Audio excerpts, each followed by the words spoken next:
අයිබෝන් Lasantha IT YouTube channel එකට ඔයගොල්ලෝ ආදරෙන් පිළිගන්නවා. අදත් අපි සාකච්ඡා කරනවා Microsoft Excel වල functions සහ formula ගැන. ඔයගොල්ලෝ මේ වෙනකොට YouTube channel එක subscribe කරලා නැත්නම් subscribe කරන්න. ඒ වගේම ඔයගොල්ලෝ කැමති නම් මේ වීඩියෝ එක share කරලා ඔයගොල්ලෝගේ යාළුවොත් දැනුවත් කරන්න අපේ YouTube channel එකත් එක්ක එකතු වෙන්න.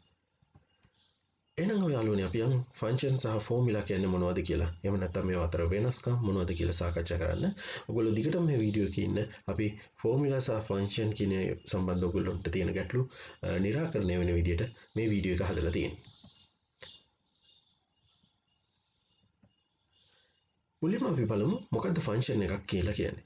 The function is a predefined operation that mean it already exists and were developed by Microsoft Corporation as a part of Excel application. මේකෙන් අදහස් කරන්නේ මේක predefined නැත්නම් කලින් සකස් කරලා තියෙන මෙහෙයුමක්. එහෙම නැත්නම් යම් කාර්යයක් කිරීම සඳහා Microsoft ආයතනයෙන් කලින් හදලා තියෙන නැත්නම් predefined කරලා තියෙන කොටසක් තමයි ෆන්ක්ෂන් එකක් කියන්නේ. මේක ඇත්තටම ෆන්ක්ෂන් එකක් භාවිතා කරන්නේ මොනවා හරි කැල්කියුලේෂන් එකක් කරලා යම් රිසල්ට් එකක් අපිට වර්ක්ෂීට් එක තුළ ලබා ගැනීමේ හැකියාව තියෙනවා. ඔයගොල්ලන්ට පේනවා පහලින් ෆන්ක්ෂන් දෙකක්. එකක් තියෙනවා sum කියන ෆන්ක්ෂන් එක. තව එකක් තියෙනවා average කියන ෆන්ක්ෂන් එක. එතකොට sum ෆන්ක්ෂන් එකෙන් කරන්නේ අපි මේ ආගියුමන්ට් යටතේ දෙන නම්බර්ස් වල එකතුව මොකක්ද කියලා හොයලා ලබා දෙනවා.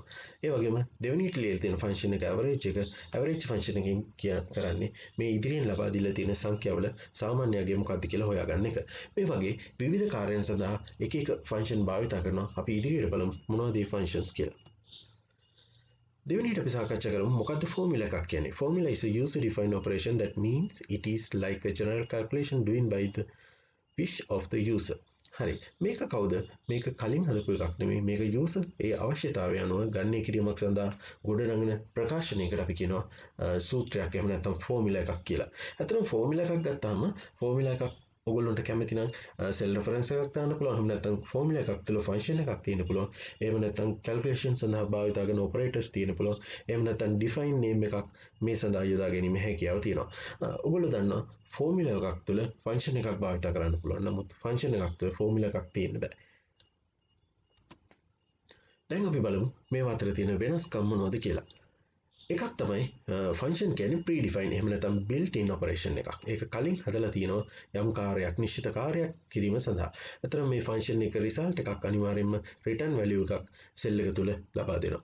ෆෝමියුලා එකත් ඒ වගේම තමයි ෆෝමියුලා එක හදන්නේ user තමයි මේක නිර්මාණය කරන්නේ userගේ අවශ්‍යතාවය ගණනය කිරීම සඳහා.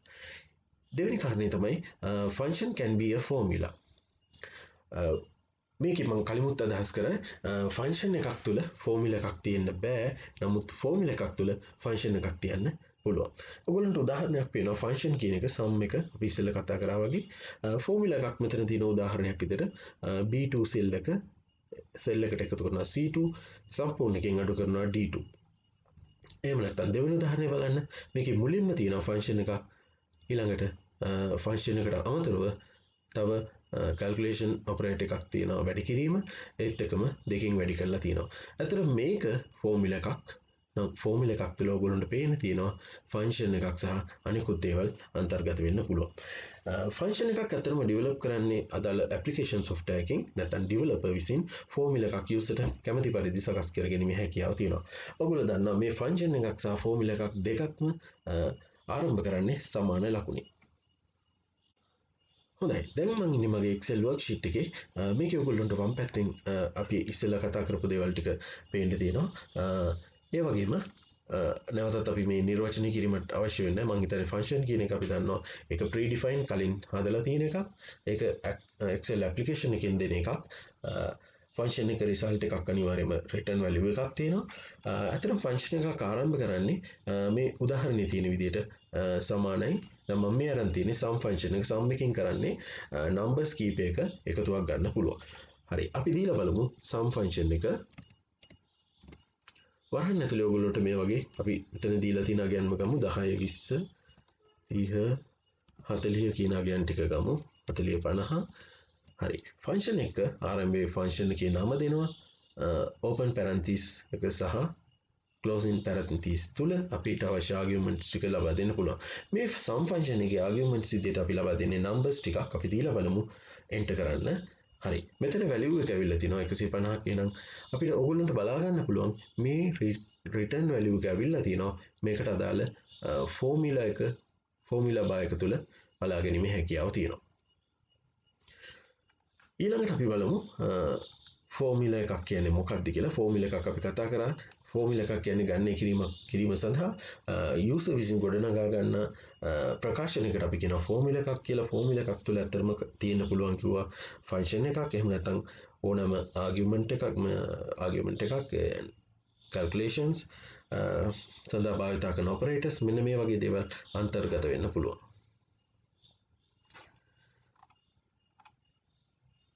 දැන් අපි බලමු කොහොමද ෆන්ක්ෂන් එකක් භාවිතා කරන්නේ. එහෙම නැත්නම් ෆෝමියුලා එකක් භාවිතා කරලා ඔයගොල්ලෝ දන්නවා මෙන්න මේ වගේ දේවල් අපි බලමු. මේ ලකුණු ටික එකතුව ගන්න ඕනි ෆෝමියුලා එකක් භාවිතා කරලා.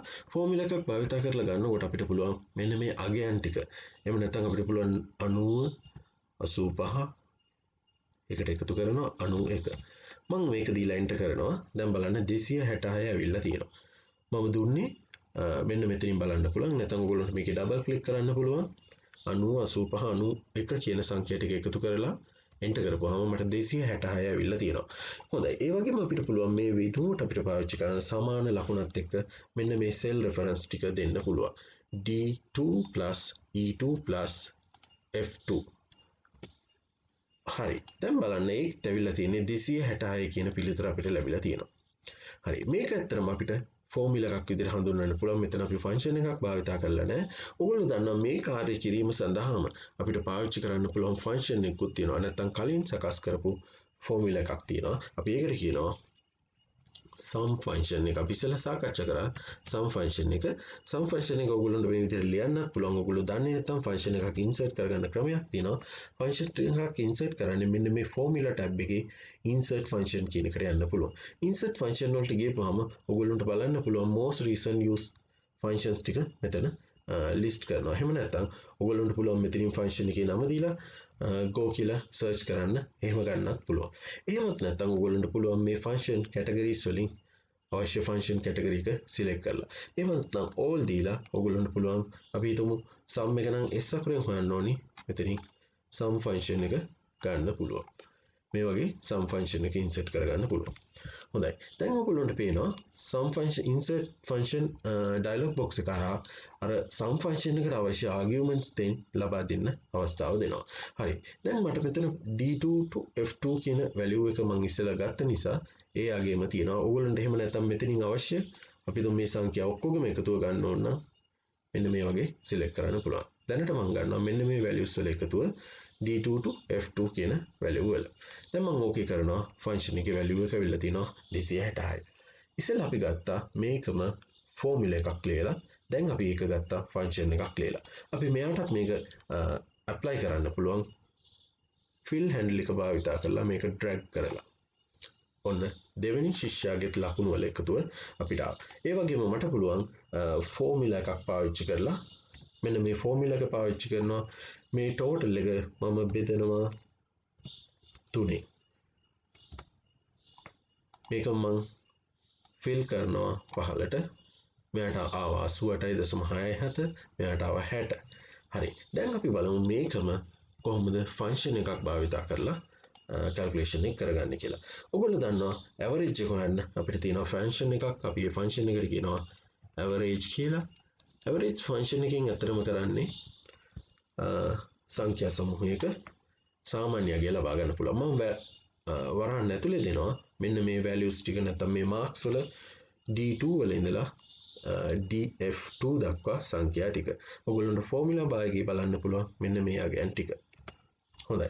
දැන් ඉස්සෙල්ලා ගත්තා වගේම අපි formula එකෙන් ගත්ත දේම function එකෙන් ලබා ගැනීමේ හැකියාව තියෙනවා. දැන් මම හිතනවා ඔයගොල්ලන්ට function එකක් සහ formula එකක් අතර වෙනස මොකක්ද කියලා ඔයගොල්ලෝ දන්නවා. හරි. දැන් අපි බලමු ඒ වගේම function එකක් අපි භාවිතා කරලා කොහොමද මේ calculation එක කරන්නේ කියලා. අපි හිතමු formula එකක් භාවිතා කරලා calculation එක කරන විදිය. හොඳයි. මෙතන තියෙනවා basic salary එකට 150ක් තමයි bonus එක. හරි. මේක මට පුළුවන් මම formula එකක් ලියනවා basic salary එක වෙනුවට මම cell address එක ගන්නවා D6 කියන එක මේක වැඩි කරනවා 50%. හොඳයි. දැන් ඇවිල්ලා තියෙනවා මෙන්න මේ බේසික් සැලරි එකට 50%ක් 25000ක් කියලා ඇවිල්ලා තිනවා. මම ඔටෝ ෆිල් හැන්ඩල් එකකින් මේක පහළට ෆිල් කරනවා. ඒ වගේම අපි හිතමු allowance එක දෙනවා බේසික් සැලරි එකට 10%ක්. එහෙනම් ඕගොල්ලන්ට පුළුවන් ෆෝමියුලා එකක් ලියන්න. බේසික් සැලරි එක වැඩි කරනවා 10%. හොඳයි. මේකත් මම එන්ටර් කරනවා ෆෝමියුලා එක අපි ෆිල් හැන්ඩල් එකකින් ෆිල් කරමු. හරි. ඩිඩක්ෂන් එක මම අඩු කිරීම අපි ඒක පොදුවේ දානවා 2000ක් අඩු කරනවා කියලා හිතමු. මගෙන් 1000ක් අඩු කරමු. හරි. දැන් මට අවශ්‍යයි net salary එක ගන්න. net salary එක ගන්න මම ෆෝමියුලා එකක් ලියනවා. මගේ ගාව තියෙන බේසික් සැලරි එකට එකතු වෙන දේවල් ටික මම කලින් එකතු කරනවා. බේසික් සැලරි එකට එකතු වෙනවා. බේසික් සැලරි එකට එකතු වෙනවා. බෝනස් එක එකතු වෙනවා. allowance එක. මෙන්න මේ කියන එකකින් අපිට gross value එක එනවා. ඒකින් මම deduction ටික අඩු කරනවා. එතකොට අපිට ලැබෙනවා net salary එක. හොඳයි. දැන් ඇවිල්ලා තින්නේ මෙතන ෆෝමියුලා එකක් පාවිච්චි කළා. අපි අතර මේ ටිකේම අපි භාවිතා කරේ ෆෝමියුලා. හොඳයි. දැන් අපි මේක ඔටෝ ෆිල් හැන්ඩල් එකකින් ෆිල් කරලා බලමු. හරි. දැන් අපි ෆන්ක්ෂන්ස් භාවිතා කරලා මෙන්න මේ වගේ එකතුව නැත්නම් කවුන්ට් එක මේ වගේ දේවල් ගන්න කොහොමද කියලා බලමු. හොඳයි. ෆන්ක්ෂන් එකක් ගන්න තවත් ලේසි ක්‍රමයක් තමයි මෙතන ෆෝමියුලා බාර් එකේ තියෙනවා ෆන්ක්ෂන් ලයිබ්‍රරි කියන එක. එහෙම නැත්නම් ඕගොල්ලන්ට පුළුවන් මෙන්න මෙතන තියෙනවා insert function button එක. මෙන්න මේක ක්ලික් කරත් ඉස්සෙල්ලා වගේම අපිට dialog box එක open වෙනවා. මේකෙන් ගන්න පුළුවන්. මට දැන් නැවතත් අවශ්‍ය වෙනවා sum කියන function එක. මම sum කියලා දීලා go කියලා දුන්නොත් function එක එනවා. ඕගොල්ලන්ට පේනවා මෙතන description එකක් syntax එක එනවා. ඒ වගේම පොඩි description එකක් එනවා. බලන්න sum කියන එකේ තියෙනවා parenthesis ඇතුලේ තියෙනවා number 1 number 2 ඒ වගේ අපිට ඉස්සරහට numbers ගණන් දෙන්න පුළුවන්. මේකේ description එකට තියෙනවා adds all the numbers in a range of cells. අපි කියන range එකේ cells වල තියෙන numbers විතරක් මේ sum function එකෙන් එකතු කරගැනීමේ හැකියාව තියෙනවා.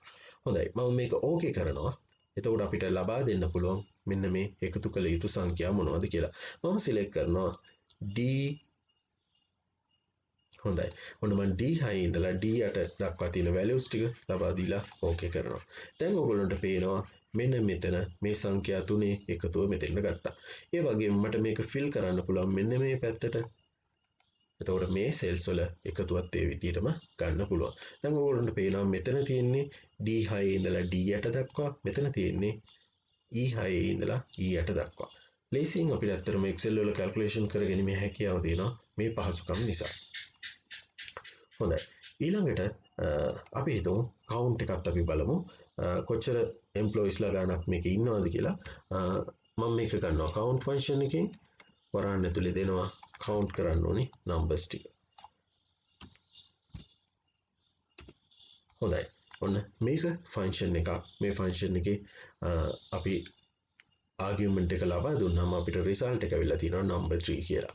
හොඳයි. මෙන්න මේ විදිහට formula සහ functions අතර වෙනස අපි ඉගෙන ගත්තා.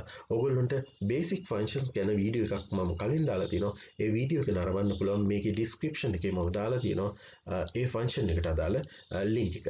හොඳයි යාළුවනේ. එහෙනම් මේ channel එක subscribe කරලා නැත්නම් subscribe කරන්න. ඔයගොල්ලන්ට මේ වගේ වීඩියෝ ඉදිරියේදීත් බලා ගන්න පුළුවන්. ගොඩක් ස්තුතියි.